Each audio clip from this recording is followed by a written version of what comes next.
Hello everyone, আসসালামু আলাইকুম। সবাই কেমন আছেন? সবাইকে শুভরাত্রি। তো এটা কি বলেন তো, সবাই বলতে পারবেন কেউ? এটা কিন্তু মনে করেন যে অনেক আগেকার একটা খাবার। এখন হয়তো বা কেউ খায় না, বাট আগে কিন্তু মানুষ এটা খুব খাইতো। এটা হচ্ছে কাঁঠাল সেদ্ধ। এঁচোড় না, কিন্তু এঁচোড়ের তরকারি বা আদার্স কোনো কিছু না। এটা হচ্ছে কাঁঠাল সিদ্ধ করার পর বীজগুলো এভাবে যে এখানে আছে আলাদা করে রাখা হয়েছে। এটাও সিদ্ধ, এটাও খাওয়া যাবে, বীজটা সিদ্ধ করা রয়েছে। আর এখানে যে কাঁঠালের যে অংশটা আছে ওইটা সুন্দর করে যে মরিচ, পেঁয়াজ, সরিষার তেল, লেবু দিয়ে ভর্তা করা হয়েছে। এটা অনেক ঐতিহ্যবাহী একটা খাবার। তো মানে খেতেও কিন্তু অনেক টেস্টি।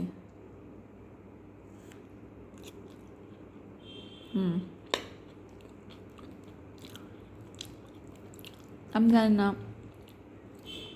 কোনো অঞ্চলে বা আপনাদের অঞ্চলে কোথাও খাওয়া হয় কি না, বাট আমাদের এলাকাতে এটা মানে খাওয়া হয়। অনেক আগের থেকে খাওয়া হতো, এখন আর খায় না অনেকেই। হয়তো বা কেউ খায়, কেউ খায় না, আমি জানি না। বাট আমাদের বাড়িতে এখনও পর্যন্ত বছরে একবার হলেও খাওয়া হয়। আমার ভাই এটা খুবই পছন্দ করে, প্রচণ্ড পরিমাণে সে এটা মানে লাইক করে।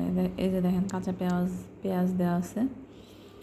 তো আগেরকার মানুষ কী করতো যে আমাদের সময় তো তখন মানে তখনকার সময় তো এই যে ফাস্ট ফুডগুলো তো ছিল না।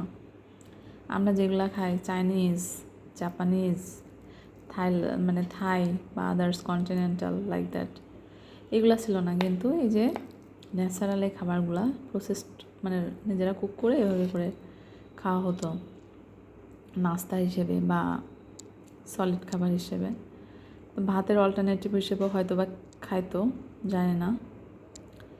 তো খেতে কিন্তু খুবই টেস্ট লাগে, আপনারা চাইলে ট্রাই করে দেখতে পারেন। শুধু কাঁঠালটা হচ্ছে সিদ্ধ করতে হবে, একটু লবণ আর হচ্ছে মরিচের গুঁড়া দিয়ে জাস্ট ভালো করে সিদ্ধ হওয়ার পরে বীজগুলাই যেভাবে আলাদা করে রেখে এটা এর মধ্যে শুকনা মরিচ আছে, মানে ভাজা মরিচ, যেটা ভাজা মরিচ, পেঁয়াজ, লেবুর রস, লবণ, এইগুলা। এটা হচ্ছে এমনি একটু হালকা লবণ হলুদ দিয়ে সিদ্ধ করা। আর বাকিটা মনে করেন যে মাখানোর সময় যে ভর্তাটা যেভাবে করি আমরা, যে কোনো ভর্তা যেভাবে মাখাই কাঁচা পেঁয়াজ দিয়ে, তারপরে হচ্ছে শুকনা মরিচ দিয়ে, লবণ দিয়ে, হচ্ছে সরিষার তেল দিয়ে ওইভাবে আর কি সুন্দর করে মাখানো হয়েছে। এটা একরকম কাইন্ড অফ ভর্তা, বাট এটা শুধুই খাওয়া যায়। শুধু খাইলে মনে করেন যে যেহেতু জ্যাকফ্রুটটা অনেক হেভি, সেহেতু মানে পেট ভরে যায় অল্পতে। এটা ওরকম মানে অল্প খাইলেই মনে করেন যে পেট ভরে যায়, আর খেতে কিন্তু অনেক টেস্টি। তো ভালো থাকবেন সবাই।